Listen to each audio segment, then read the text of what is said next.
Bueno, tal como veníamos conversando, hoy vamos a dar inicio a la clase número 2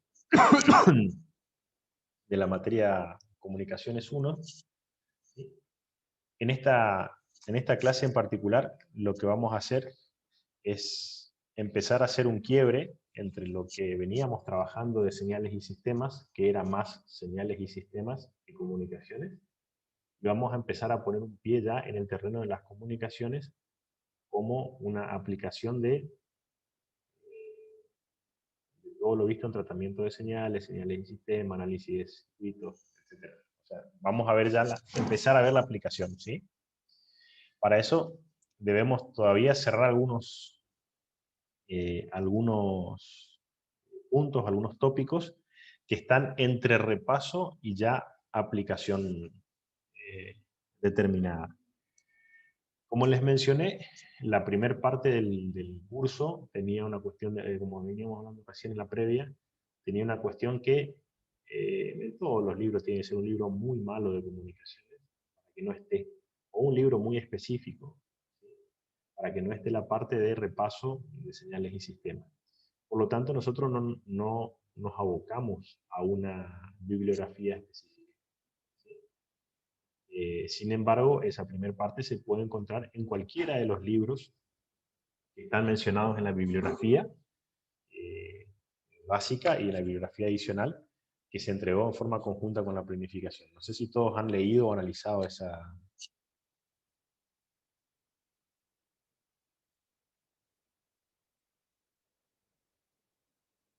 listado. ¿Lo han visto? ¿Han podido acceder a los libros? No, yo no, por mi parte no busqué los libros.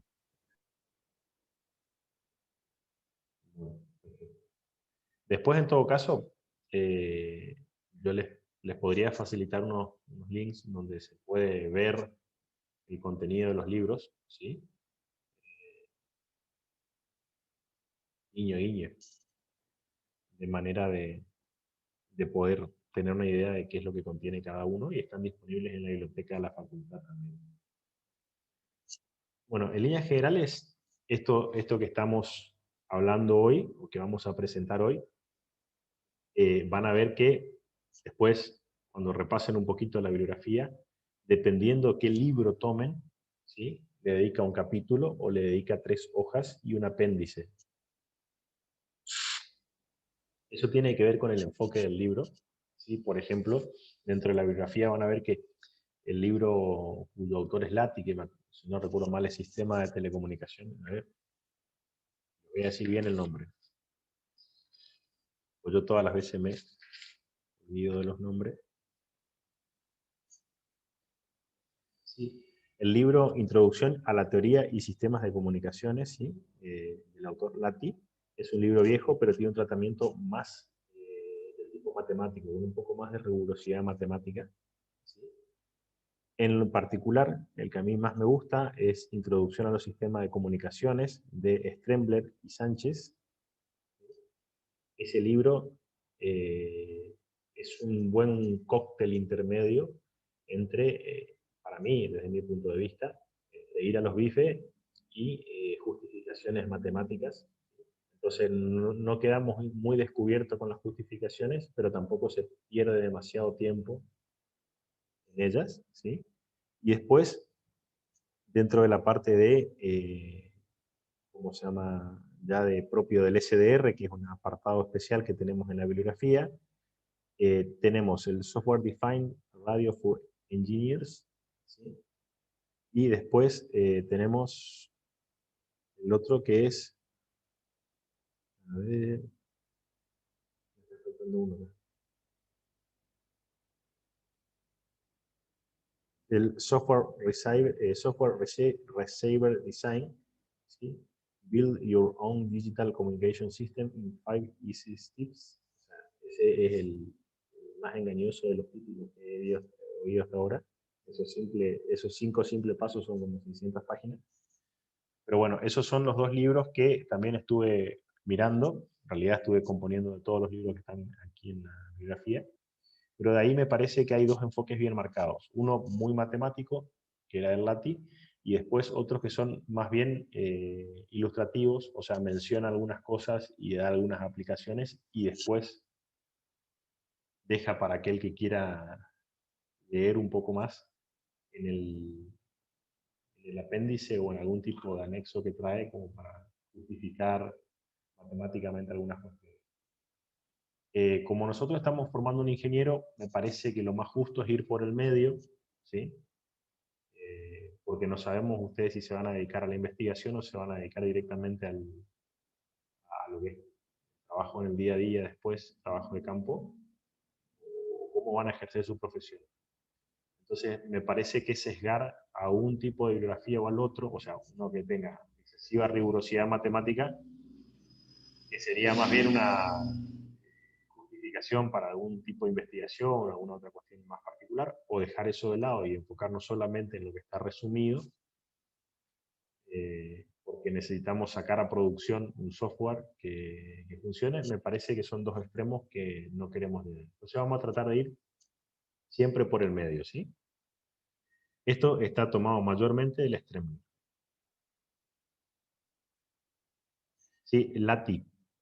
Yo después les paso ¿cómo se llama?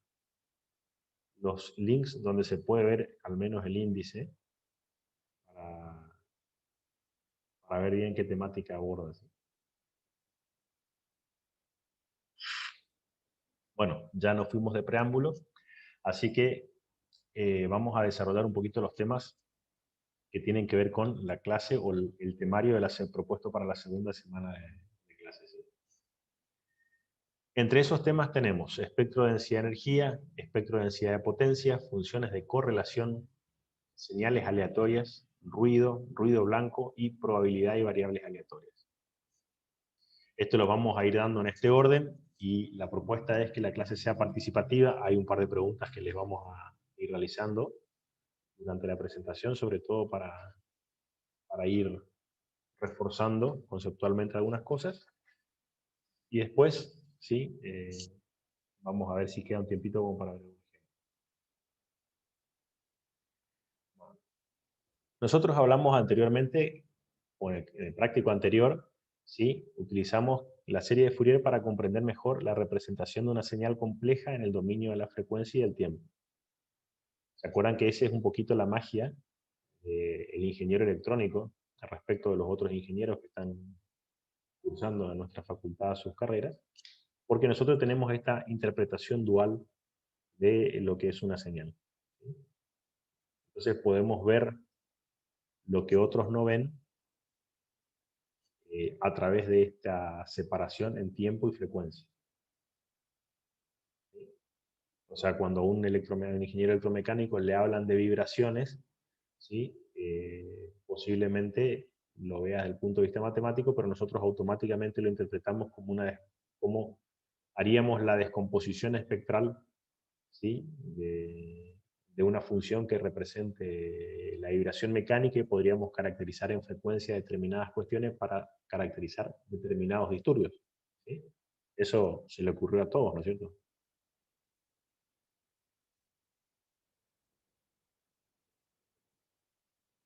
Sí, me parece raro que otros no trabajen con frecuencia, digamos. No sabía que era así. Sí, incluso después, cuando voy a hacer una analogía, vamos a mechar un poco la otra materia en la que estamos.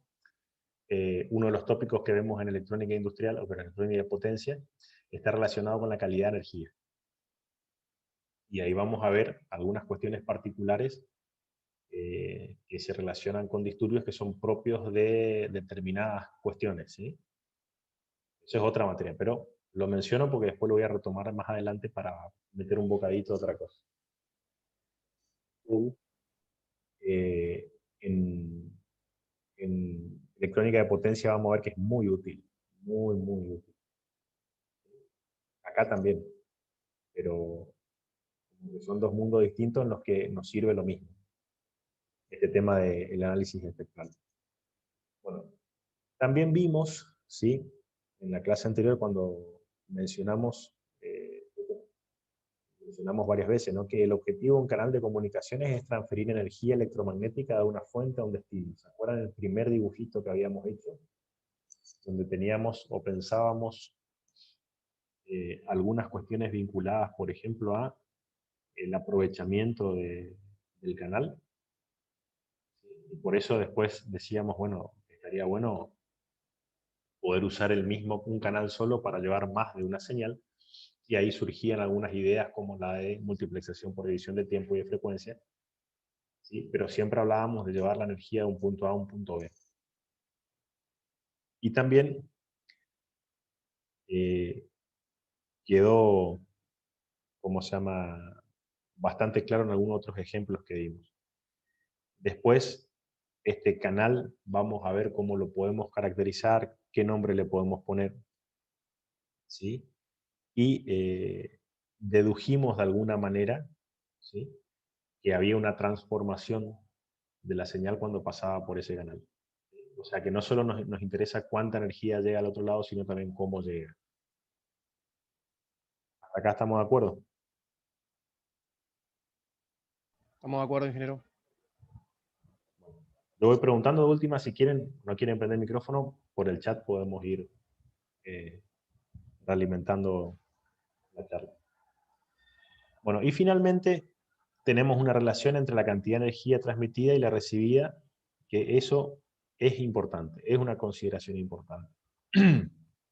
Esto lo vamos a abordar durante todo el curso, ¿sí? O sea, la cantidad de energía que yo pongo, la cantidad de energía que yo recibo del otro lado, cómo se manifiesta, cómo se transforma, y si tiene alguna forma característica o algún tratamiento característico que podamos explotar. Y sobre todo, por ejemplo, plantear de alguna forma cuál sería un límite técnico real o posible de un canal para una determinada aplicación, ¿sí? Un límite en ¿qué? En la capacidad de transmitir energía. O sea, yo cuando pongo un tren de pulsos, o cuando yo pongo una señal una señal electromagnética que representa la transmisión de una voz, o una canción o cualquier cosa, ¿sí?, estoy aportando energía al canal. Y entender cómo se modifica eso, cómo sale del otro lado, y cuánta energía puedo poner y cuánto puedo sacar, es una cosa sumamente útil, que después lo vamos a abordar cuando analicemos cuestiones como, por ejemplo, capacidad de canal, teoría de la información, u otras, ¿sí? Hasta acá venimos con esta introducción, cerramos un poco la idea del práctico anterior y tenemos algunas dudas para este, ¿no es cierto? ¿Correcto, ingeniero? Sí, sí. ¿Se me escucha a mí o muy Sí, bajo? se escucha, Uriel, se escucha. Perdón. Sí, sí. Ok. Bueno, acá voy a poner un ejemplo de lo que veníamos charlando, ¿no? Fíjense, en esta figura se dan tres escenarios distintos. Tenemos una señal XDF, el módulo de XDF, que representa de alguna forma en la transformada o el módulo de la transformada de Fourier de una señal X. Después tenemos otra señal HDF, el módulo que representa de alguna forma la transformada de una señal que puede ser la del canal. Y tenemos tres casos, ¿no? Uno en el caso en el cual el ancho de banda, o sí, el ancho de banda, vamos a decirlo de esta forma, es mayor del canal, es comparable, y el otro menor. Fíjense, la señal IDF, que representaría la señal de salida, como de alguna forma sufre, ¿sí?, algún tipo de alteración por este efecto de filtrado del canal. O sea, no necesariamente quiere decir que esto sea así siempre, pero sí es para ilustrar que nosotros vamos a poner una determinada potencia a la entrada y a la salida vamos a tener una determinada transformación. Esto lo analizamos anteriormente cuando vimos el tema de la transmisión sin distorsión, ¿sí? No sé si se acuerdan. Llegábamos a la conclusión de que para transmitir sin distorsión, el canal únicamente debía aportar una constante de escala y un corrimiento de fase lineal. Ahora, Correcto. la pregunta es, los filtros que ustedes vieron, los filtros pasabajo que ustedes vieron en el análisis de circuito, Hernán, que sos docente en la materia también, el centro para que nos tires una pista vos, ¿tienen fase lineal o no tienen fase lineal?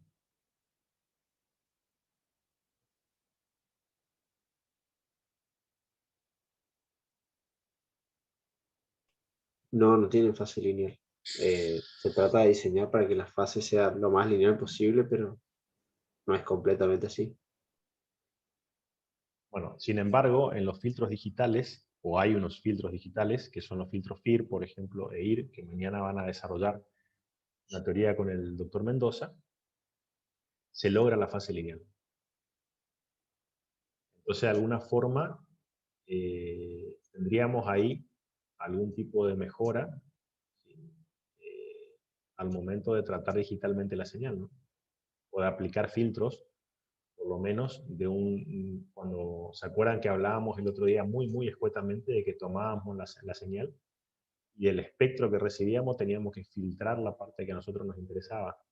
Eso lo vimos cuando vimos la parte de multiplexación por división de frecuencia, muy brevemente, ¿sí? Pero el concepto de eso de tomar la señal y separar el pedazo del espectro que a nosotros nos importa, ¿sí? Eso es algo que todos entendieron, ¿no es cierto? Por mi parte, sí. Entonces, justamente para no agregar distorsiones en esos casos, sí o sí está bueno utilizar filtros que tengan esta característica. Sin embargo, el canal, nosotros no podemos, ¿sí? Imponerle una condición de filtro porque generalmente no podemos tocar eso. Pero sí hay modelos que se pueden realizar respecto al canal con algunos abordajes que nos permiten obtener unas buenas aproximaciones de su comportamiento.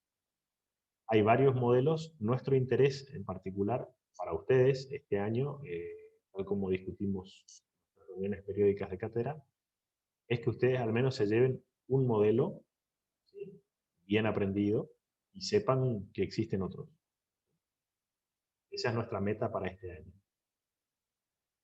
Entonces, de alguna forma, eso en vez de tener una teoría que le presentemos todo por arriba y que entiendan lo que entiendan, no, centrarnos en hacer una cosa bien y que eso sea una competencia que la lleven firme hacia adelante. ¿Están de acuerdo con eso? Sí, sí. Sí, por supuesto. En todo caso, después veremos, ¿sí? Aquellos alumnos que por ahí le interese más la materia o que... Vieron que hablamos esto, ¿no? De los intereses de cada uno en clases anteriores. Que no Sí, es lo sí. mismo. Entonces, bueno, Sí, bien recordado.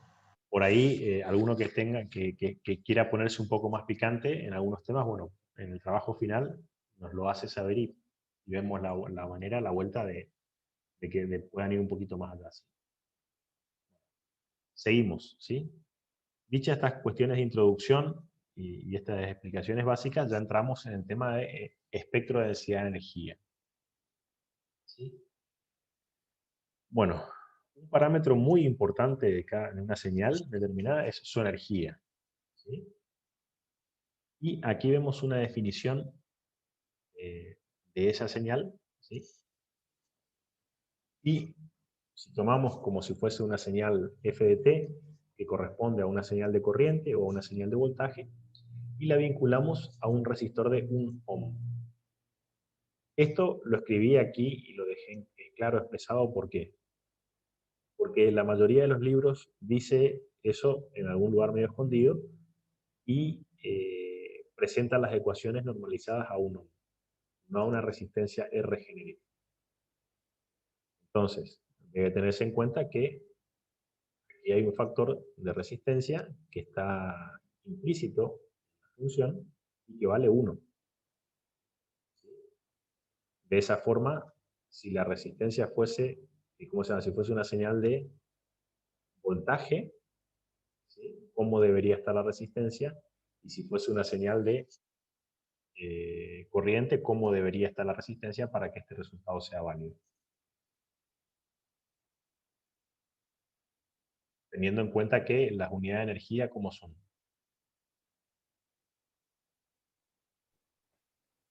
Eh, la energía está en joules, pero eh, no sabría cómo relacionarlo rápido con el voltaje y el amperaje, porque cuando lo multiplicamos nos da watts, así que debería ser watts es joules por segundo.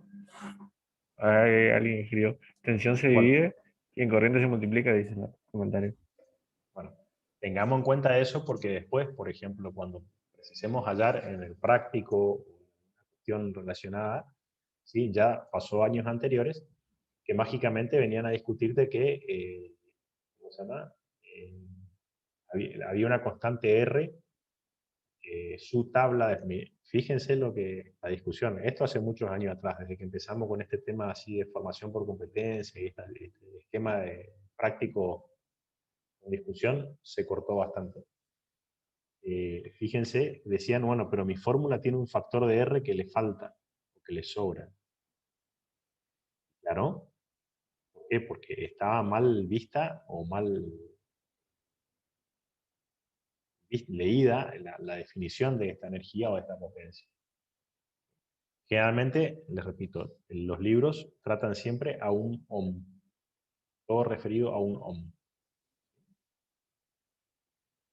Así que bueno, volvemos al tema de las señales de energía. Fíjense que dice que la energía es igual a la integral entre menos infinito a infinito de el módulo de f de t al cuadrado, diferencial de t. Y aquí yo agrego que esto debe ser menor a infinito. ¿Sí? ¿Por qué? Porque nosotros hablamos de energía. Y una señal que tiene energía infinita es una señal que no se me ocurre qué señal podría llegar a ser, ¿verdad? Porque una señal que dure 100 años tiene energía finita. Es mucha, pero es finita. Entonces, bueno, mantenemos esa definición y después abajo lo que hace es reemplazar, o sea, decir, bueno, miren, f de omega es igual a la transformada de Fourier de f de t y reemplaza y hace un equivalente. ¿Sí? Este equivalente lo que hace es plantear ¿sí? Una integral sobre el área del módulo al cuadrado. ¿Dónde encontramos ese área que plantea esta integral?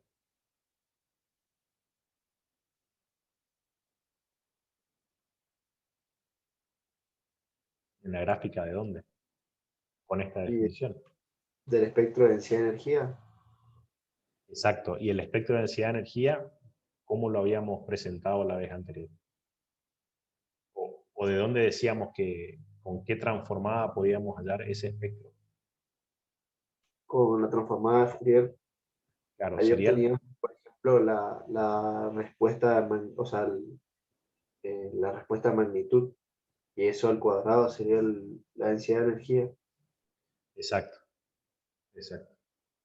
Entonces fíjense que con esa gráfica, el área bajo esa curva del módulo nos está dando la energía. ¿Sí? Eso algo habían mencionado ustedes en la clase anterior, lo habían relacionado con el tema de la probabilidad, de una distribución de probabilidad. Entonces, bueno, siguiendo con esta metodología, fíjense que queda justificada esa afirmación de la clase anterior. Aquí presento, ¿sí?, dos gráficas de funciones y la pregunta es, ¿a qué funciones clásicas vistas en señales y sistema corresponden estos espectros de densidad de energía? ¿Qué interpretación podemos realizar de las figuras presentadas en la filmina según lo presentado hasta el momento en la materia? Y finalmente, ¿qué utilidad daríamos al espectro de densidad de energía de la señal? Ahí yo voy a pedirle que dos o tres de ustedes, digamos, o los que quieran, todos los que quieran participar, respondan estas tres preguntas de alguna manera.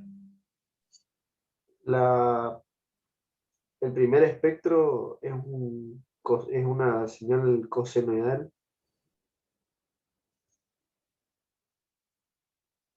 Y el segundo, si no me equivoco, es un pulso rectangular. Y el área sombreada en el pulso, ¿cómo me estás diciendo? ¿Qué sería?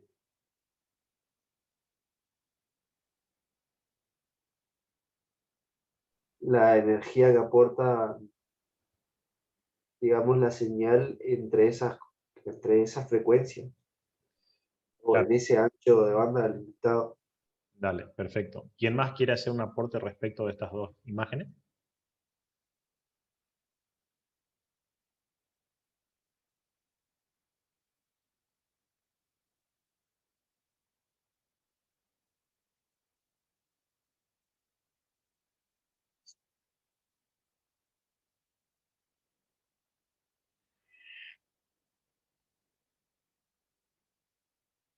Bueno, voy a hacer yo entonces un aporte. Tal como dijo el compañero, esta primera imagen acá está relacionada con el espectro de una función coseno, ¿verdad? Fíjense que, en particular para el caso del coseno, este delta omega sería como Infinitesimal. infinitesimal. Y el área de la función, ¿cómo sería? Unitaria. Entonces, ¿qué función tiene esa facha de ancho infinitesimal y área unitaria? Suena de Irak, pero no sé si es lo que estamos queriendo El buscar. sí, el impulso unitario. Pulso, exacto. ¿Y cuál es la transformada de Fourier del coseno?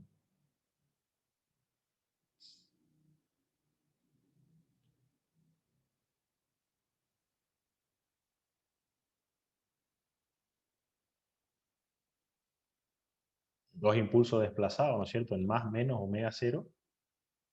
Entonces coincide esa definición matemática que tenemos en la cabeza. Me animé a hacerlo así sin ningún tipo de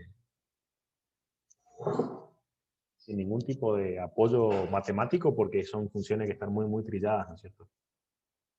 Eh, coincide esa definición que Correcto. tenemos en la cabeza con esto que estamos viendo acá y que estamos analizando.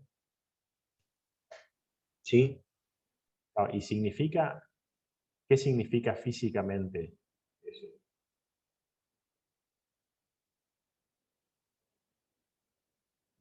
Que la energía está concentrada en un punto, en una frecuencia. Exacto, que toda la energía de la señal está en esa frecuencia. Entonces, es interesante eso, porque fíjense, yo acá voy a meter cosas de otra materia, ¿sí? De la otra materia. La señal electromagnética de la tensión de 220 voltios, ¿qué frecuencia tiene?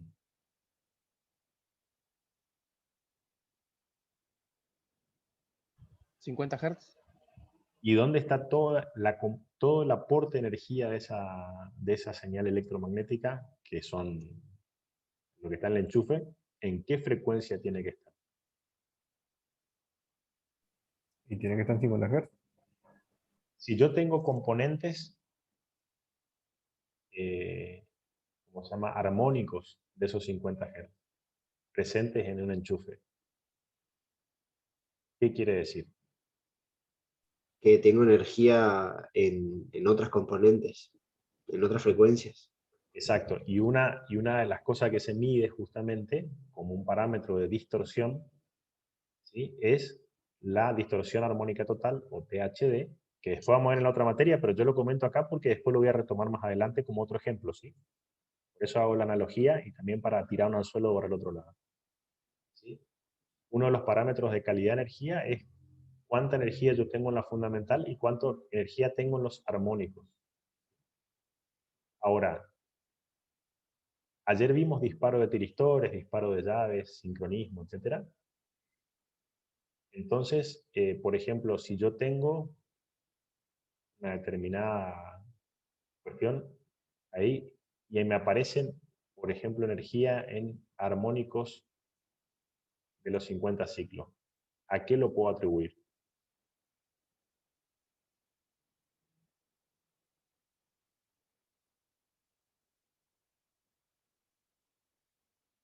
y puede haber algún tipo de ruido o puede haber algún dispositivo que esté inyectando armónicos a la Exacto, red. exacto. Generalmente son, en los armónicos, son armónicos, son, ¿cómo se llama? Cuestiones relacionadas a fenómenos del tipo conductivo, se llama interferencia electromagnética del tipo conductivo, que se generan llaves de conmutación de componentes electrónicos. ¿Sí? Después vamos a ver en la otra materia que son característicos. Los de tercero, los de quinto, los de noveno, dependiendo del quilombo que haya, eso es característico.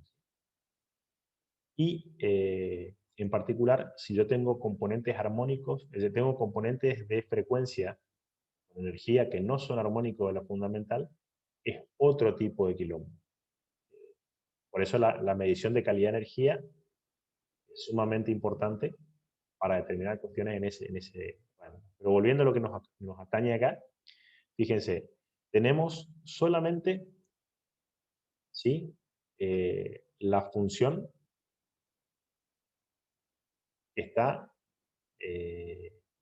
como se llama, aportando energía en una sola frecuencia. ¿Qué pasa si yo multiplico, ¿sí?, esas dos señales? O sea, la señal F de omega con H de omega. ¿Obtengo lo que está en la gráfica de abajo? ¿O no? ¿Cómo? ¿Puedes repetir la pregunta? Claro, fíjense. A ver, Atilio, el espectro resulta de la convolución entre los espectros individuales. Está bien, pero si yo multiplico uno por otro, los dos espectros, ¿voy a tener esa cuestión de filtrado o qué operación tengo que hacer para que la señal, ¿sí?, que tenía de un espectro determinado, ¿sí?, aporte energía solamente en un rango de frecuencia determinado? ¿Es eso posible? Ah, Sería sí, como estar muestreando, ¿no es cierto?, el espectro con otra señal. Es más o menos eso lo que estoy pretendiendo hacer, ¿no? sí, sí. Que es lo que está en la figura de abajo. Oh, Claro, usted se refiere a la parte que está sombreada. exacto. Ah, perfecto, sí. Es así, ¿no? Bueno, después hay un montón de otras interpretaciones que le podemos dar en función de cómo combinemos las señales en el tiempo o en la frecuencia, pero yo puedo llegar a obtener, ¿cómo se llama?, de alguna manera, un filtro pasabanda y seleccionar solamente esa banda de la frecuencia.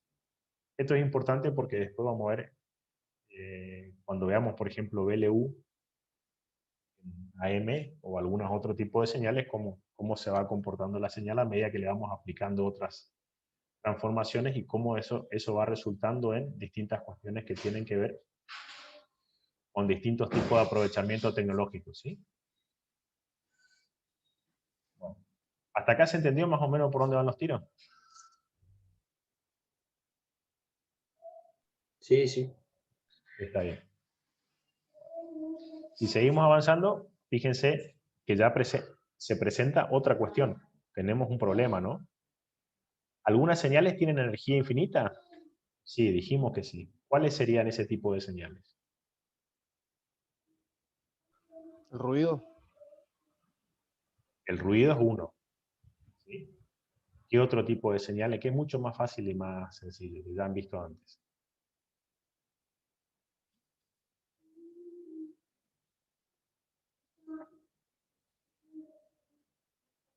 Una señal periódica, como plantea Atilio, ¿no? Entonces, fíjense, en esta cuestión que la energía es infinita, lo que nos interesa es saber, bueno, en un determinado periodo de tiempo, cuál es el promedio, ¿sí?, de la potencia, por ejemplo. Que en ese contexto es equivalente a plantear la energía, o sea, nos da una idea de cuánta energía en unidad de periodo o en unidad de tiempo estamos disipando, ¿sí? Se hace el mismo planteo, solamente que ahora hallamos en un determinado periodo de tiempo, para un determinado periodo de tiempo, perdón, la potencia, ¿sí? Y después lo que hace es reemplazar, así como se hizo este reemplazo aquí, ¿sí? De esta forma. Yo no voy a presentar el reemplazo completo, porque sería 3 filminas para mostrar lo que está en el libro, lo pueden ver en el Strembler. Los invito, por favor, a que repasen en el Strembler este planteo, ¿sí? Y se obtiene algo que se llama función, ¿sí?, de densidad de potencia. Esto es sumamente importante. Acuérdense que la función de densidad de potencia está planteada de esta forma. Ahora, yo voy a hacer una serie de preguntas, ¿sí? Por ejemplo, lo que dice acá... Ah, sí, pero están acá abajo las preguntas. ¿Cómo podemos relacionar la serie de Fourier con esto que estamos presentando acá? Y al mismo tiempo, si se puede utilizar la función de densidad de potencia en función de energía.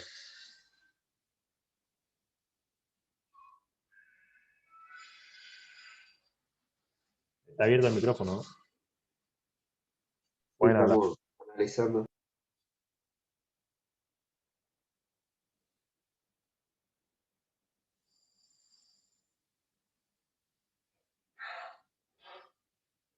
O sea, yo puedo hallar, por ejemplo, fíjense que no dice con la transformada, sino que dice con la serie de Fourier. Claro, porque la serie de Fourier está definida para las funciones periódicas, o sea, va por ahí la mano, me parece. Exacto. Entonces yo podría hacer una sumatoria, por ejemplo, de todos Claro. los componentes de la serie de Fourier y Había decir un que... teorema, Sí, no está presentado acá, pero lo que vos estás diciendo se llama teorema de Parseval. El teorema de eso, Parseval tiene 2 versiones. No está presentado acá, y a propósito, y por eso estoy preguntando cómo se relaciona con la serie de Fourier. El teorema de Parseval tiene 2 versiones, una para el tiempo continuo y una para el tiempo discreto. Para el tiempo continuo, ¿sí? Perdón, uno para la serie y otro para las transformadas, ¿sí? Para el caso de las transformadas, establece que el espectro, o sea, la integral bajo la curva del área del espectro es igual a la potencia total. Y el otro establece que la sumatoria de todos los C sub k, de todos los infinitos C sub k, es igual a la potencia total. Perdón, uno la energía y otro la potencia, ¿sí? claro. Por ese lado viene la pregunta. Una consulta.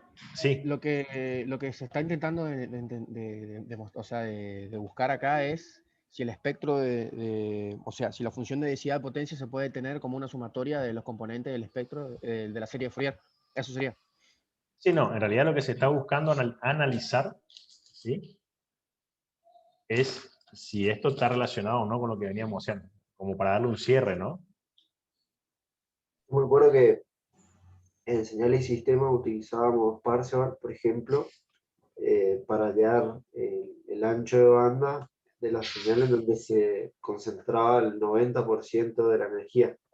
Entonces, o sea, en función de eso calculábamos cuántos armónicos concentraban el 90% de la energía de la señal. Claro, cuando vos hagas después, por ejemplo, cuando tengas que calcular la distorsión armónica de una determinada señal, lo que vas a hacer es aplicar la FFT y sumar, qué sé yo, todo lo que te dé la FFT, ¿sí? O sea, eso va a ser tu potencia total. Y después vas a aplicar la división, ¿sí?, de el primer armónico, la fundamental, respecto de ese total. Y ahí te vas a dar cuenta, por ejemplo, cuánto de la energía está en tu fundamental. Pero si yo les cuento todo eso ahora, después ustedes se van a tirar a vagos. No van a querer leer los programas. Claro. ¿Ah? O sea, todavía como que la materia esta, después en un punto, o más adelante, se va a tirar casi todo a digital, ¿sí?, a procesamiento digital de ese. Yo lo que estoy tratando por ahora en este primer año es mantener un paralelismo, como para ver cómo responden, porque la materia de señales y sistemas tiene un enfoque mucho más de señales continuas que discretas. O es más difícil de ver directamente esto así de entrada en señales discretas que en señales continuas y discretas. ¿Sí? Claro. Estamos de acuerdo en eso, ¿no es cierto? Que la parte discreta a veces es un poco más abstracta. Sí, de hecho, por eso siempre se estudia primero la parte continua y después la parte discreta es como adaptarse a los conceptos que se vieron en la parte continua. Claro, por eso ustedes son una especie de conejillos de India, ¿sí? Para medir cómo se van asimilando estos conceptos presentados de esta forma. Y por eso, para que el experimento funcione bien, como hablábamos la otra vuelta, es sumamente importante que ustedes participen y nos den una buena realimentación, ¿sí? Así que no tengan miedo de decir no entiendo, o me parece que por acá no va, o me parece que presentado así no se está entendiendo. ¿Sí? ¿Puede ser? Sí, sí. Visto esto, ¿sí? Y entendido hasta acá, vamos a ver otra, ¿cómo se llama? Aplicación que no recuerdo que, por lo menos cuando yo era ayudante y después en los años anteriores que hayan cursado los alumnos acá, se vea o se explique en la parte de señales y sistemas, que tiene que ver con las funciones de correlación y autocorrelación. ¿Sí? ¿Eso lo llegaron a ver o no? Creo que no. No, que yo recuerde, no. No me suena. Conceptualmente, yo lo voy a presentar conceptualmente, ¿sí? Entre la primera ecuación que se presenta y la segunda ecuación que se presenta, hay dos hojas de desarrollo matemático, que no es complejo, pero es extenso, ¿sí? Entonces, nuevamente le digo, para no perder performance, no quiero sentarme a reescribir lo que ya está en el libro, lo pueden ver en el Stremler, es más, los invito a que se sienten y repasen una vez al menos ese planteo matemático para entender, ¿sí? Eso les va a dar un poder fantástico sobre lo que estamos hablando. La pregunta es la siguiente. Nosotros nos estábamos centrando mucho en el dominio de la frecuencia únicamente, ¿sí? Como que parece que la materia se va a ver o se va a destripar solamente en el dominio de la frecuencia. Y eso no es del todo así. Entonces, la pregunta es esta.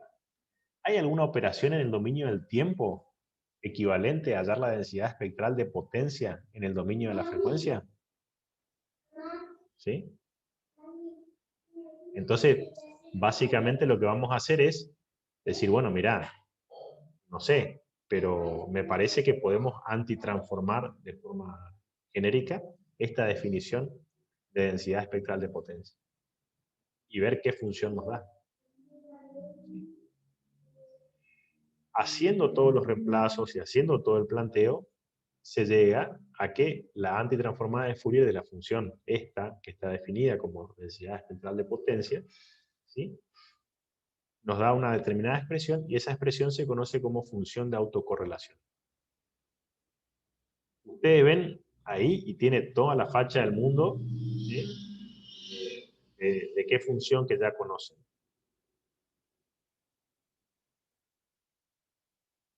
Parece una convolución. Claro, tal cual lo plantea Tilio, tal cual lo dice Fabián. Eso parece una convolución de toda la vida, ¿no es cierto? Por eso no quise embarrar tampoco tanto la cancha así, en un periodo. ¿Por qué en un periodo? Y porque partimos de un espectro de densidad de potencia, que estaba definido en un periodo. ¿Sí? Esto, por favor, véanlo después. Al menos una vez sigan el razonamiento del Stremler, que está claro, ¿sí?, y les va a ayudar a ubicarse. Entonces, vemos que para señales de valor real, el cálculo de la función de autocorrelación resulta ser similar a la convolución de f de t, de f de menos t con f de t. Y por último, plantea que las funciones de correlación proporcionan medidas de semejanza de una señal f de t con ella misma, en el caso de correlación, autocorrelación, y con otra señal para el caso de correlación cruzada. ¿Para qué se les ocurre que se nos puede servir esta idea de analizar la semejanza de una señal con otra?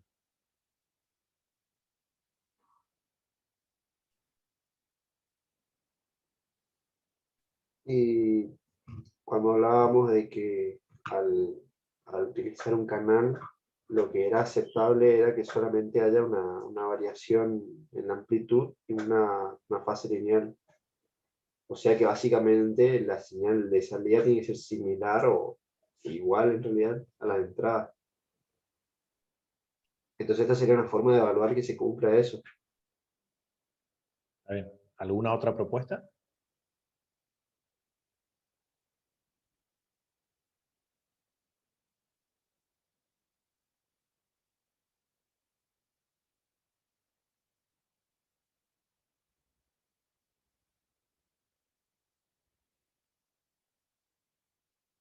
Para poder determinar el origen de la señal, pues generalmente uno podría analizar el tipo de señal que debería tener una fuente y compararlo con características que uno conoce de la señal.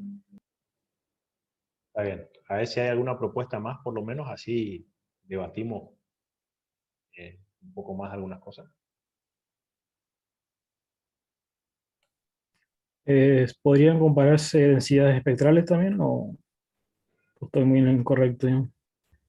Acá Densidades hablamos de potencia. con una f de t con otra f de t. Pero una f de t con una g de t. Ahora, esa g de t puede ser f de t. Puede ser con cualquier otra señal o con ella misma.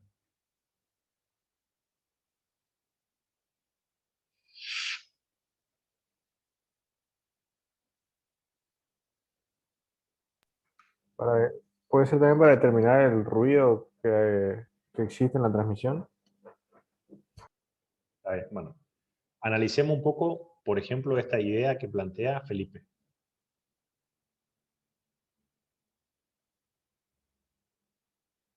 ¿Cómo podríamos analizar el ruido que existe en una transmisión?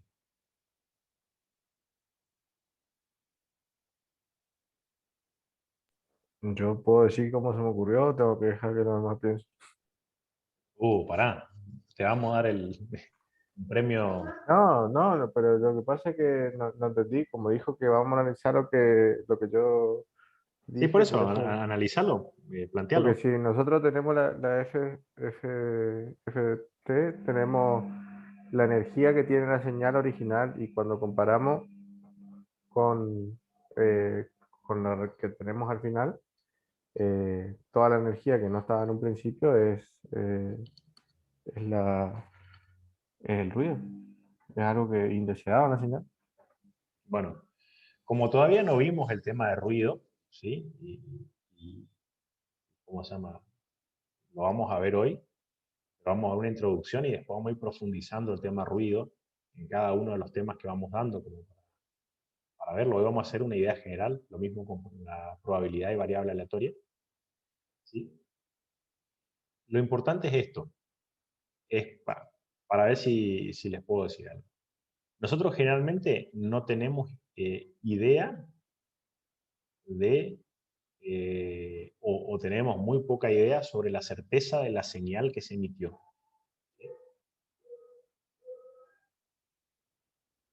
Eso van a, así, ¿no es cierto? O sea,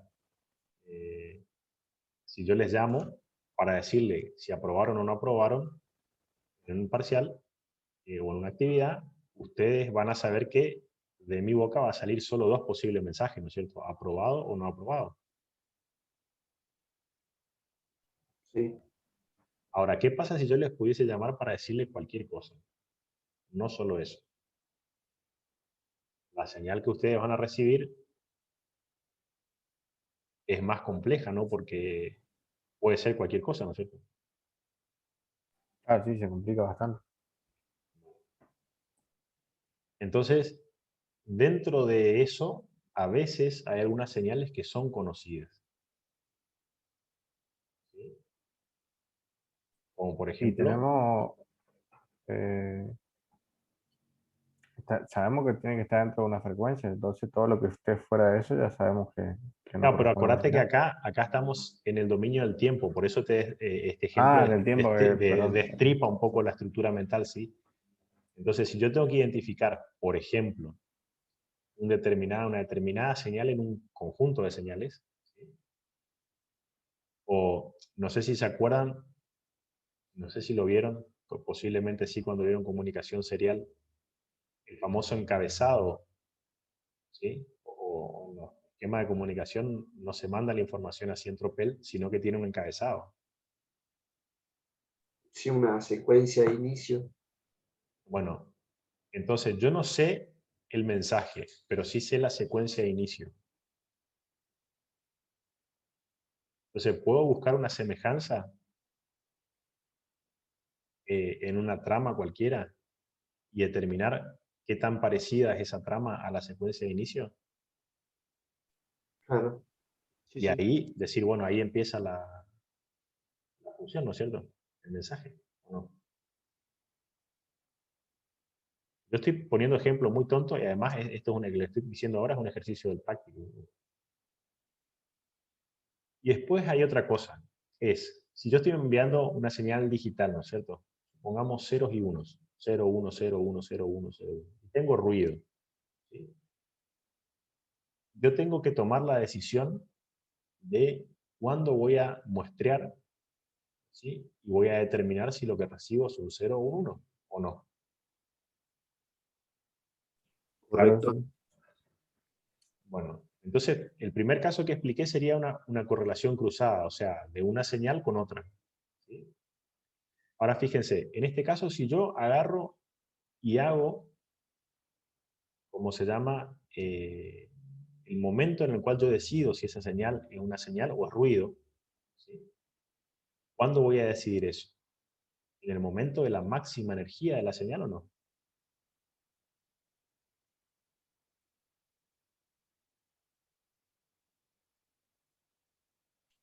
No, ahí ya con la energía no sé cómo relacionarla. Bueno, Yo porque estaba si no, pensando en el final de la transmisión, pero ya no, con no, la no, energía no, sí pero me cuesta acá tanto. es a nivel de pulso, esto también está en el práctico y también lo van a ver, ¿sí? Entonces, ¿qué pasa? Cuando yo hago la autocorrelación de la señal que recibo consigo misma, la correlación de la señal que recibo con la misma señal que recibo, ¿sí?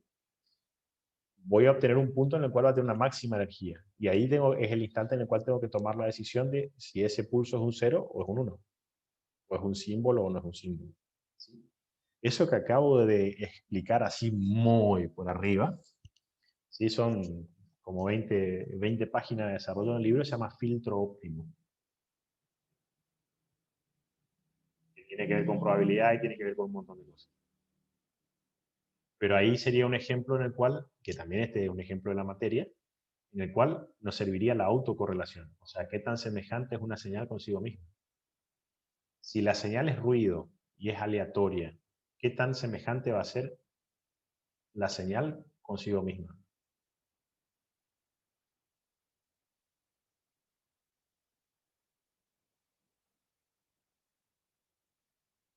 Un poco semejante, ¿verdad? Porque el ruido es una señal aleatoria. Claro, por eso. No va a coincidir mucho. Sin embargo, yo puedo tener picos sostenidos de, por ejemplo, el mismo nivel de tensión que un 1, o picos repetitivos del mismo nivel de tensión que un 1 en la señal. Sí, sí, sí. Bueno, entonces, uno de los ejemplos que ustedes van a tener que desarrollar es, por ejemplo, hacer la convolución, la autocorrelación de una señal cuadrada consigo mismo. Y después van a tener que aplicarle ruido y también van a tener que ver qué pasa. Cómo afecta la autocorrelación al ruido. En esa línea va el trabajo práctico, por ejemplo. Justamente para identificar esto, ¿no? Si yo hago la autocorrelación de una señal consigo misma y esa señal es ruido, ¿qué pasa? Y si la señal es un pulso cuadrado, ¿qué pasa? ¿Cómo cambia y para qué me serviría? Esto es para sembrar la duda y después que aparezca el tema filtro óptimo ya con una cuestión más natural. Nada más que eso. Y también está el ejercicio de un código, de un script de Octave, que lo que les permite es encontrar un encabezado, que ese encabezado es, ¿cómo se llama? Configurable, en una trama de bits que también son configurables. ¿Sí? Ambas dos cosas están dentro del práctico y está bueno después que lo analicen con un poquito de detenimiento para ver si realmente es útil o no eso. ¿Hasta acá se entendió?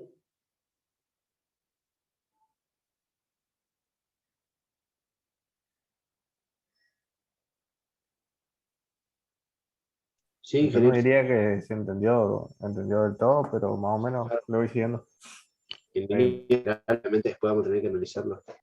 Claro, acuérdense igual que esto es a nivel introductorio, ¿sí? La idea no es que salgan siendo expertos en aplicaciones de autocorrelación y correlación en esta clase. Después vamos a retomarlo cuando veamos filtro óptimo, y ahí sí le vamos a dar con un caño en ese tema, o en temas similares. Pero ahora estamos plantando semillitas que yo quiero que crezcan en la cabeza de ustedes, no porque tienen tierra, sino porque piensan. ¿Ah? ¿Claro? Ah, sí, sí. Bueno. Ahora sí, empezamos con un tema, que es todo un tema en nuestra materia. Y en todos lados también. El tema del ruido, ¿sí? Hay una definición muy gaucha que decía que el ruido es la música que escucha mi vecino y música es lo que escucho yo. ¿Están de acuerdo con eso o no?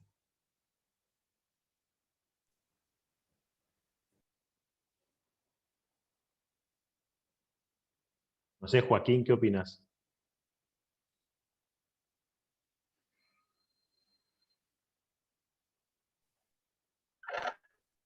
Sobre la música.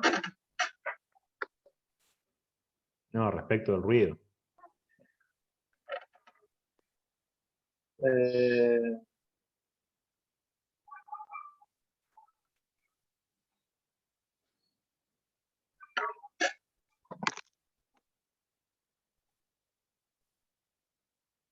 Bueno, la idea es que estemos todos participando, ¿sí? Y bueno, para dar una introducción más formal al tema de ruido, básicamente el ruido es todo aquello que no estemos nosotros transmitiendo, ¿sí? O queriendo recibir y que nos haya enviado la fuente. En esa línea van a ver que hay algunas cuestiones, por ejemplo, en las cuales ya habíamos charlado cuando veíamos el tema radioenlace, ¿sí? Que había una interferencia que era por el multipath o la multitrayectoria, en las cuales recibíamos señales que eran un eco, ¿sí? De la señal que nosotros mismos habíamos transmitido, ¿o no? En el otro extremo, ¿se acuerdan de eso?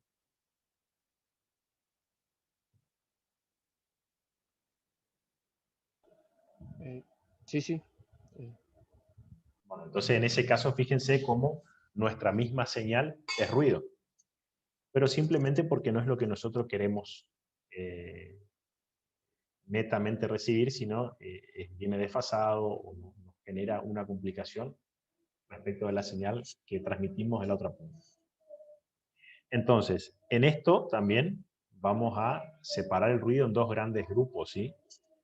Uno es que es del tipo artificial, ¿sí? Por ejemplo, la interferencia electromagnética o EMI, Electromagnetic Interference, ¿sí? Que ya habíamos charlado hace un rato, que tenía que ver con, por ejemplo, la conmutación de llaves electrónicas, ¿sí?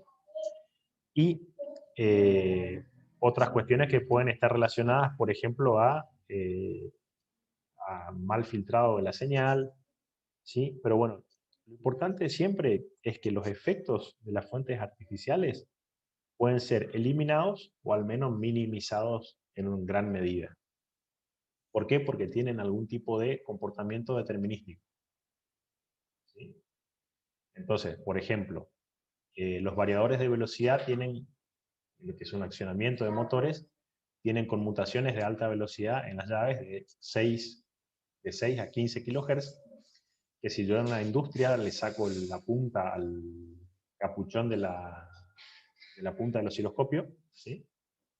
Y ajusto la base de tiempo y la base de visualización en escala vertical de forma adecuada, voy a ver a veces picos de 1 voltio con repetición de 6 kHz, ¿sí? Que no es más que la captación que hace mi cuerpo respecto de esa interferencia que está transmitiéndose en forma radiada, ¿sí?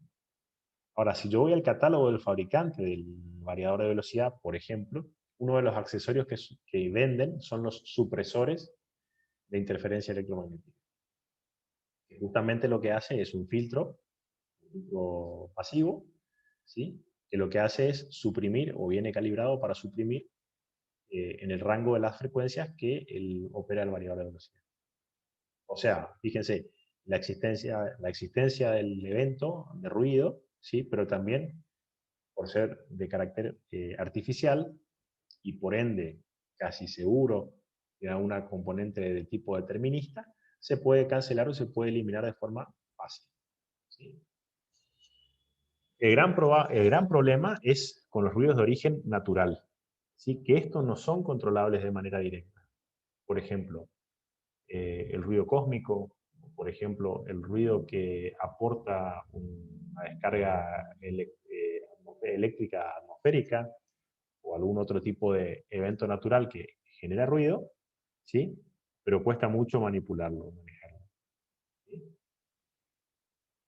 En este caso, ¿sí? Lo que vamos a ver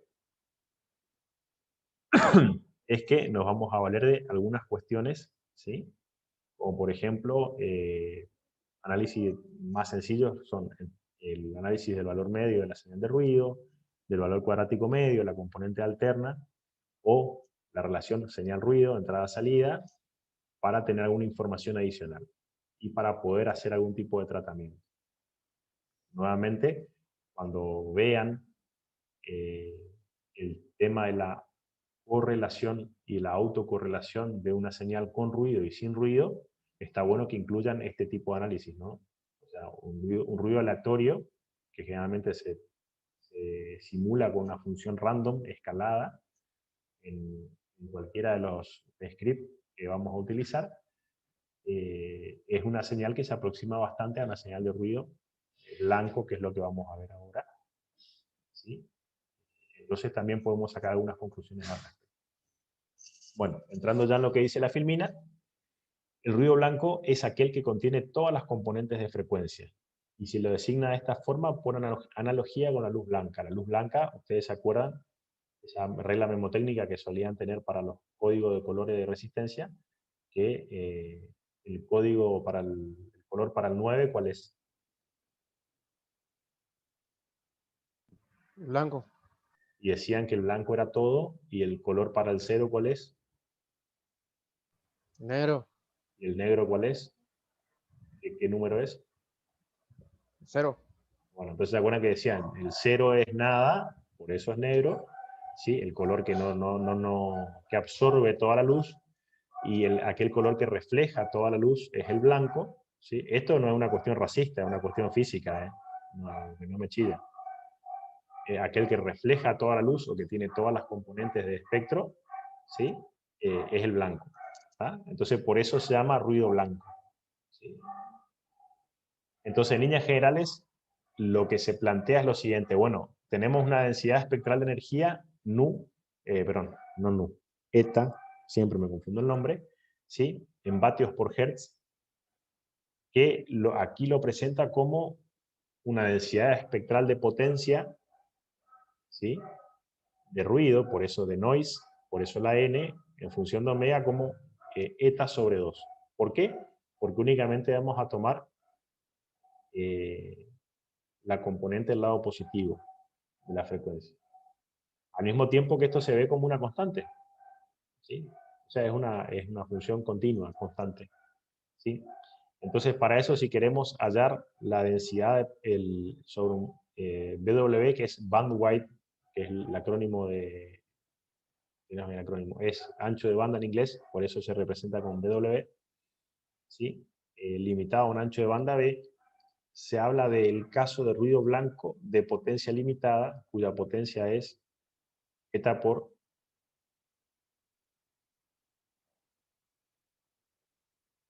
el ancho de banda en cuestión, ¿sí?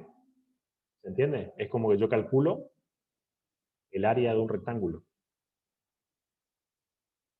¿Hasta ahí todos me siguen? Sí, sí. Bueno. Estoy pensando, ingeniero, no sé si se va a responder más adelante, pero el tema de no se forman filtros naturales por las estructuras y todo lo que interviene en la industria respecto al ruido natural. Claro, totalmente, totalmente. El primer filtro que vos vas a tener, ¿sí? Está relacionado con, eso estaba anotado acá, dame un segundo que lo busco porque cambié el orden de las filminas después y quedó un poco truncado, ¿sí? Pero efectivamente, sí, eso se ve en la misma medición, porque el instrumento de medición tiene un ancho de banda determinado, finito, ¿o no? Claro. Sí, sí. Entonces, te guste o no te guste, vos vas a limitar el ancho de banda de tu medición, por lo tanto vas a tener también una limitación en el ancho de banda del ruido que estás captando. ¿Sí? Nosotros hablábamos hoy, a ver, no, eso viene después. Nosotros hablábamos hoy de la capacidad de transferir energía electromagnética de un lugar a otro de un canal, ¿sí? Pero desde el enfoque sistémico, ¿sí? Nosotros nos interesa también la capacidad que tiene o no, si vemos al canal como un sistema, ¿entendés? Y ahí es más abstracto porque un amplificador también es un sistema. La capacidad que tiene de introducir ruido o no un sistema a tu transmisión. Y eso es lo que vamos a ver ahora más adelante. Entonces sí, Ok. el ancho de banda está restringido, por eso se habla de una potencia limitada y por eso hablamos de ruido blanco de banda limitada. Me vino al pelo tu pregunta para reorganizar acá mis anotaciones que estaban en esa línea original, pero después cuando cambié el orden de las filminas, se me complicaron las hojas que tengo arriba del escritorio. Así que gracias, Felipe. Entonces, bueno, ahí vemos ese tema y fíjense, presentamos el ruido térmico, ¿sí? Como una fuente de ruido, ¿de qué tipo? ¿Artificial o natural?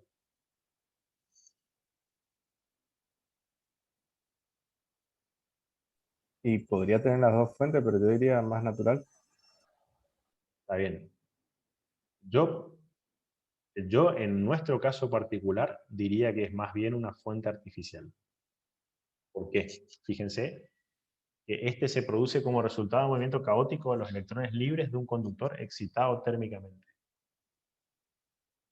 ¿Y quién excita a los conductores térmicamente para obtener un beneficio? Ah, nosotros, sí. En Claro, o ese sea, sentido tiene. Aparte, no le pones fotos de otros conductores sin ropa, ¿entendés? Para que se exciten. No, o sea, nosotros le metemos corriente, le metemos tensión. Y eso genera ruido. Sí, disculpame, Fabián, que te conté. no pasa nada. No, que iba a decir que, por ejemplo, en propagación de antenas estudiábamos los amplificadores que tenían un determinado ruido térmico. Claro. Y eso también lo vamos a ver ahora. Porque acordate que nosotros la señal que tomemos del ambiente la vamos a filtrar, la vamos a amplificar y la vamos a, ¿cómo se llama?, demodular o procesar. Generalmente, nosotros estamos haciendo que la materia tienda a que todo eso sea del tipo digital, ¿sí? El filtrado, la amplificación, etcétera, ¿sí? Donde es más fácil de manejar y más fácil de tratar. Pero generalmente esa etapa se da de forma lógica, por ejemplo, en la mayoría de las radios. ¿Sí? ¿O no?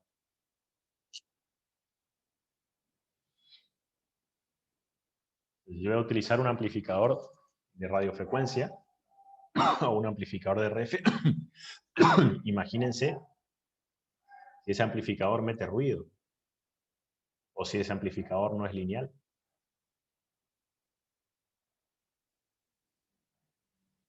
Un sistema lineal, ustedes saben que a la salida del sistema lineal no hay presentes frecuencias que no estén presentes a la entrada, ¿no es cierto? Eso lo recuerdan de señal de sistema.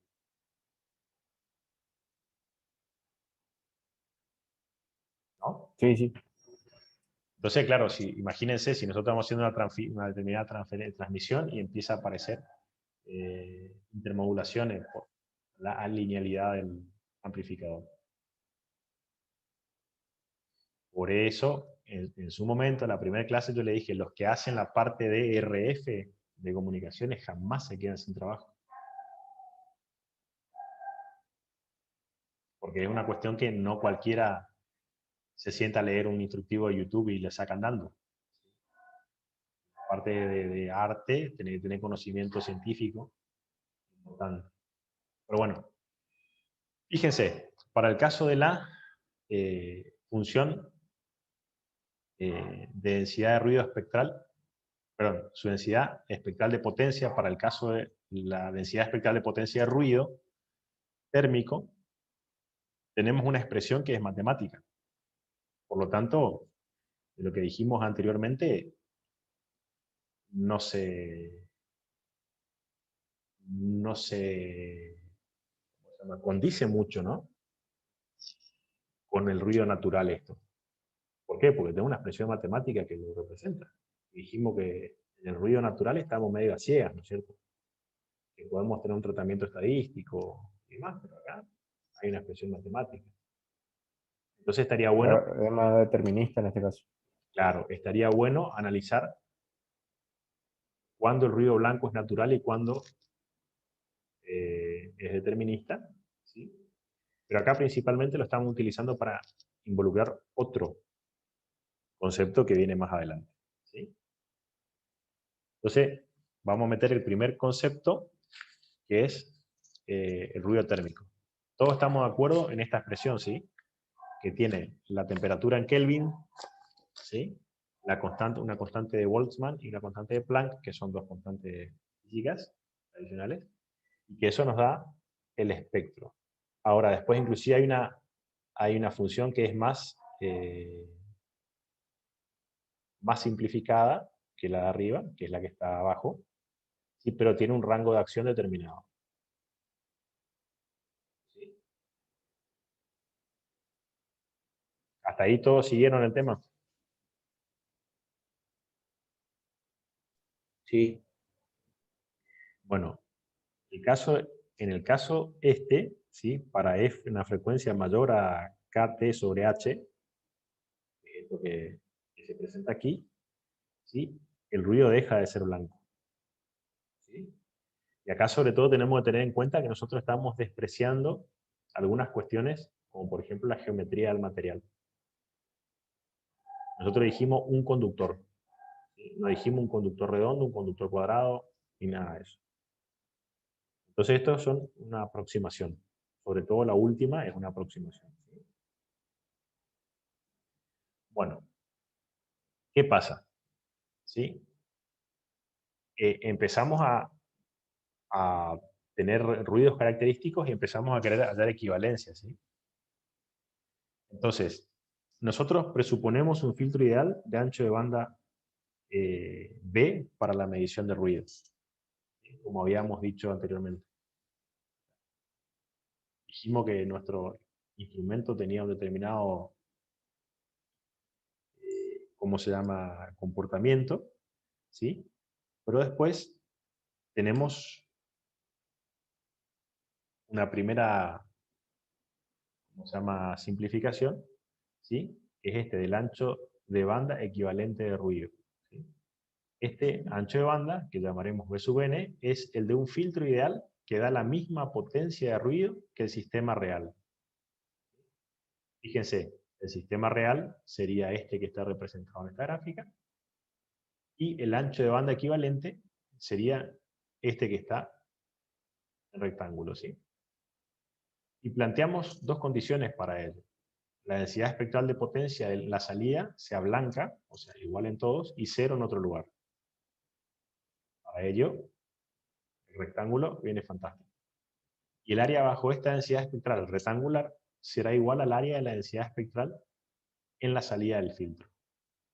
O sea, anteriormente teníamos una salida a un filtro que tenía un determinado comportamiento, y ahora decimos, bueno, mira, vamos a hallar un ancho de banda, ¿sí?, equivalente para el tema del ruido, que primero que la potencia tiene que ser la misma, y segundo la potencia tiene que ser blanca. ¿Este filtro tenía potencia blanca o no? No, no. Tenía una distribución más parecida a una distribución normal, ¿no es cierto? Sí. O un ruido rosa. Claro, después vamos a ver que hay... el ruido rosa, por ejemplo, tiene una potencia, densidad de potencia 1 sobre F. No es así exactamente, pero bastante parecido. Claro. ¿Sí? Acá estamos viendo ruido blanco. Y en función de cada una de las características que tenga después, se le va a llamar ruido rosa, etcétera, ¿sí? Cuando lo caractericemos. Pero esos son generalmente, si ya lo podemos caracterizar, lo podemos minimizar. Y después vamos a ver estadísticamente cómo se puede llegar a caracterizar determinados ruidos para minimizar su efecto. Matemáticamente se llega a una expresión como la que se presenta a continuación. Acá yo únicamente presento la ecuación, no hago todo el desarrollo, ¿sí? El desarrollo está en el libro. Por favor, los invito a que miren, ¿sí? Y en el práctico también hay algo que está relacionado a esto. Ahora, quédense con este concepto del ancho de banda equivalente de ruido, ¿sí?, que es lo importante el concepto para retomarlo más adelante. Después cuando veamos cada una de las modulaciones continuas, ¿sí?, AM, FM o PM, vamos a tocar de vuelta el ruido y vamos a después a hacer algún tipo de estimación de cuál es más inmune que otra frente al ruido, o cuál tiene un mejor comportamiento o peor comportamiento en función de la forma en la que el receptor trate, ¿sí?, y sea más o menos inmune a distorsiones o ruido. Así que esto es introductorio, ¿sí?, pero repásenlo en el libro. Bueno, después tenemos otro, ¿sí?, ¿cómo se llama? Otro parámetro, que es el factor de ruido. ¿Se acuerdan que nosotros teníamos un factor Q al momento de medir las bobinas? Era un factor de calidad.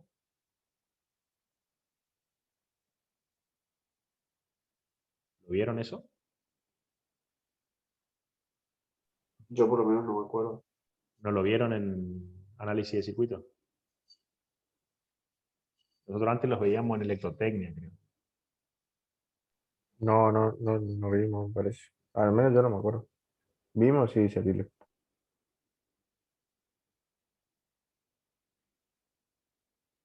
Dame un segundo. Entonces, bueno, esto también nos va a permitir caracterizar de alguna forma, por ejemplo, la temperatura de ruido equivalente.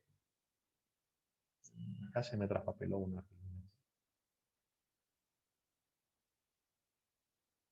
Me está faltando la de temperatura de ruido. A ver, denme un segundo que no quedó colgada por ahí. Perdió una. Bueno, de ruido. Vamos por acá. Después la busco y se las comento. Antes del factor de ruido, una de las cosas que teníamos que desarrollar era la temperatura de ruido, ¿sí? La temperatura de ruido lo que hace es tomar de esta expresión, ¿sí? Y decir, bueno, miren, si tenemos una determinada potencia de ruido, de este lado, ¿sí? Esto es constante y esto es constante, ahí estamos de acuerdo. ¿Sí? Lo que decimos es relacionar la potencia, la densidad espectral de potencia con estas dos constantes y obtener una temperatura de ruido. ¿Sí? ¿Eso para qué nos sirve? La idea de la temperatura de ruido es especificar la potencia de ruido térmico en una resistencia acoplada a la entrada del sistema. ¿Para qué? Para poder hacer comparaciones. ¿Sí? Y poder decir, bueno, a la entrada tenemos una determinada temperatura de ruido. ¿Cuál es la temperatura de ruido o cuál es el factor de ruido a la salida? Justamente para poder categorizar si un sistema es ruidoso o no es ruidoso. Y la temperatura efectiva de una fuente de ruido térmico blanco es la, ¿cómo se llama?, que produce la misma potencia de ruido, por eso viene la comparación, en la salida de un sistema sin ruido equivalente. Se borró la filmina, por eso les pido disculpas. Después la voy a subir en el aula virtual. Y eso es lo que nos da pie a hacer después algunas otras comparaciones y, por ejemplo, hablar de el factor de ruido, que es lo que viene acá. Pero, Sí, lo que le iba a preguntar para refrescar la memoria, si la temperatura de ruido era intrínseca del dispositivo, por ejemplo, o era el factor de ruido, figura de ruido. Eso era lo que era. mira, Estaban relacionados. son cosas parecidas.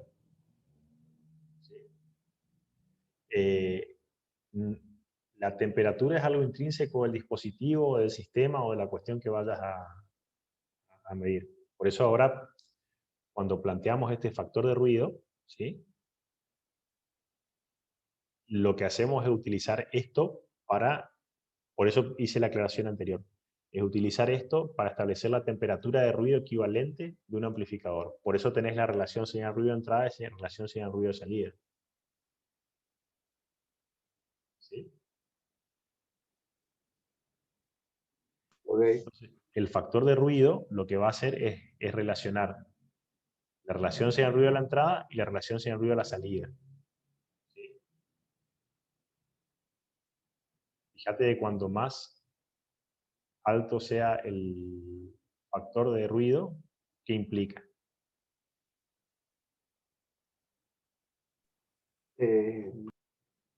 Una menor relación señal-ruido a la salida.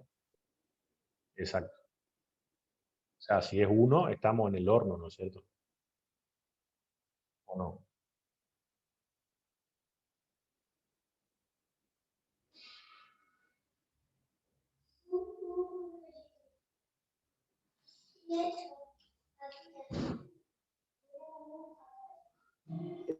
Esas son las preguntas de final, Me ¿no? confundí un poquito con el...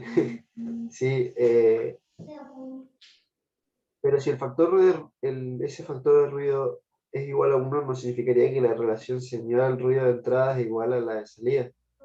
Claro, no significa eso. Significa que la relación señal-ruido de la entrada es igual a la relación señal-ruido de salida. O sea, quiere decir que tu amplificador, ¿qué hizo? Amplificó el ruido, por así decirlo. Amplificó las dos cosas por igual. ¿Sí? Claro. Si tu amplificador metió ruido, ¿qué va a cambiar a la salida? Y va a aumentar la relación señal-ruido y entonces va a disminuir el factor de ruido. Bueno, ese análisis háganlo ahora en el recreo. ¿Sí? Porque acuérdense que estamos hablando de un amplificador. Entonces, es K veces lo que yo pongo a la entrada, lo que tengo a la salida. Lo que me importa acá es que no aumente el ruido a la salida. Y acá una definición, que la potencia de ruido en la entrada equivale a una potencia de ruido térmico producida por un resistor conectado a la entrada, en la entrada a una temperatura de, ¿cómo se llama?, de 0 a 290 Kelvin. Acá había una cuestión, ¿sí?, en la cual se hablaba de que hay que tener cuidado, ¿sí? Por eso me da pena que se haya borrado esa filmina, me da bronca. Que, ¿cómo se llama? Cuando yo elijo un amplificador, ¿sí?, es importante que el factor de ruido se mantenga bajo. ¿Por qué? Porque si no voy a meter ruido en la tapa amplificadora, y no quiero eso, ¿sí? Por eso, de la misma forma que se medía el factor Q de una bobina para determinar su calidad, acá medimos el factor de ruido para determinar la calidad del amplificador. Esto es conceptual, chicos, no quiere decir que mañana lo tienen que saber de memoria, pero sí nos va a servir más adelante. ¿Sí? Cuando hablemos, por ejemplo, de toda la cadena completa, desde la antena hasta el receptor, ¿sí? Cada una de estas partes va a tener una temperatura de ruido, y está bueno que sepamos interpretar eso.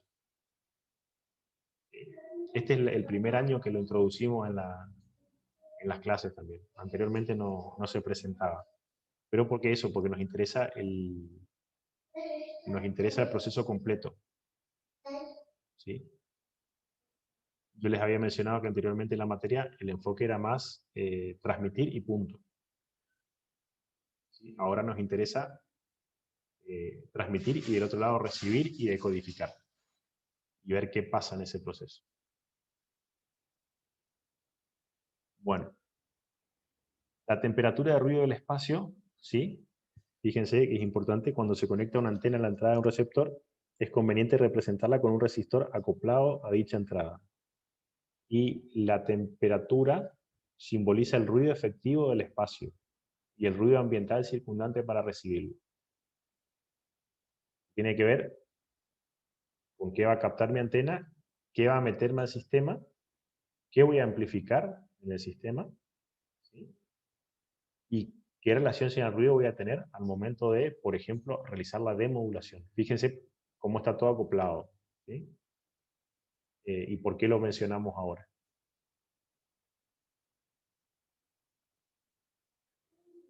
Entonces, a la salida del amplificador, por ejemplo, tendremos un ruido que está compuesto por la temperatura efectiva, ¿sí?, por ejemplo, el amplificador, y la temperatura de ruido de la antena, multiplicado por una ganancia del amplificador, el B del ancho de banda, y una letra K, que es la constante de Boltzmann.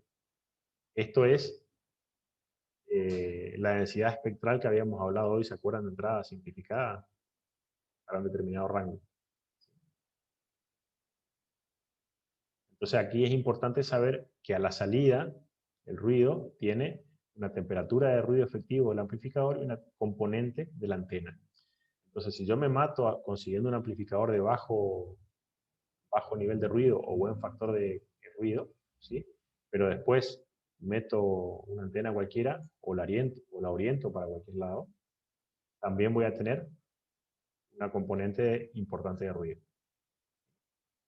Por eso está representado acá y está mencionado a nivel conceptual. Después aquí vamos a representar la temperatura de ruido del espacio, ¿sí? Y estos son las temperaturas de ruido promedio, ¿sí?, que están en función de la frecuencia y la orientación. ¿Sí? Fíjense, el ruido atmosférico, ¿dónde está? Donde tenemos una temperatura de ruido del espacio que tiene un ancho y mínimo en función de la frecuencia, ¿sí?, y de la temperatura en grados Kelvin. Perdón, la temperatura en grados Kelvin de ruido, ¿sí? Entonces estamos a 1 GHz, ¿sí? Fíjense, vamos a estar en este margen. Esto está planteado aquí para representar eso, ¿no es cierto? Que el sistema de comunicación es un sistema. Y en esta parte de transmitir energía de un lado al otro, que es sumamente importante, tenemos no solo cuestiones de ruido vinculadas a estas dos fuentes, sino a todo el proceso de transmisión. ¿Nosotros habíamos hablado algo de temperatura de ruido en antenas o no? ¿El doctor Mendoza en su propagación de antenas había incluido estos tópicos o no? Por lo menos los había mencionado, ¿no? Sí, sí, hablamos de eso. Entonces lo volvemos a introducir aquí. ¿Por qué? Porque es importante que, claro, que nosotros, el plan trianual, ¿sí? Para obtener un resultado de un ingeniero formado en un área, no solamente que sepa algo de antenas, que sepa algo de electromagnetismo y algo de telecomunicaciones, sino que se dé una idea acabada de cómo se unen esas partes también, llega a este punto. ¿Sí? Acá es donde la antena genera problemas una vez que ya se ha recibido la señal. ¿Sí? O sea, ya cuando cumplió su objetivo de recibir la señal y ponerla en la entrada de un amplificador, ¿sí? Tenemos estos problemas que están relacionados a eso. Interesante, ¿no?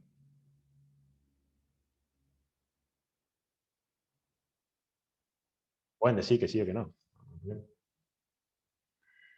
Igual, de todas formas, es el primer año que hacemos el planteo desde esta perspectiva, así que realmente nosotros estamos buscando cerrar este ciclo trianual, como le decíamos, y son el primer grupo que lo completa. Así que, por favor, es importante que tengamos una realimentación por parte de ustedes.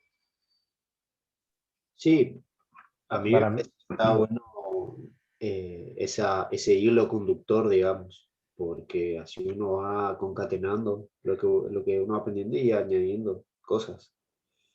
Eh, Aparte, si bien lo está presentando a modo introductorio, por lo menos decir, ah, sí, eso sé de qué se trata al menos. Claro, nos da una idea más acabada de cómo el libro de la evolución, ¿no? De dónde venimos y hacia dónde vamos. Me parece que esa es un poco la idea de esta clase también. O sea, salir de lo que veníamos, ¿sí? De señales y sistemas, propagación y antena, electromagnetismo, análisis de circuitos, y empezar a tirar anzuelos de lo que va a venir. ¿Ah?